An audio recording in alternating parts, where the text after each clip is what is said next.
mambo ya Sifuna. Thank you Mr. Oburu. Asante sana. Umefanya jambo la maana. Na hapo ndo nilikuwa tunangojea. Mumeingiza kidole kwa makende yetu. Sifuna ni Muluya. Munataka kujua ODM bila Sifuna sio ODM. Munataka kujua ODM bila Muluya. Mumechukua chokora ya Busia yenye haijulikani, munaiweka ati muna replace Muluya. ODM bila Muluya.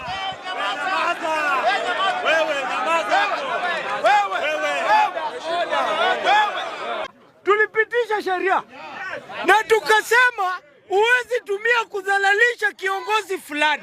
Nimetaja jina ya nani? Wewe umesema tuna mtu amechaguliwa kutoka Busia. Busia. Sijataja jina. Sijataja jina mimi. Mr. Speaker. Let me. Mr. Speaker ngoja. Speaker ngoja. You withdraw. Sawa. Listen.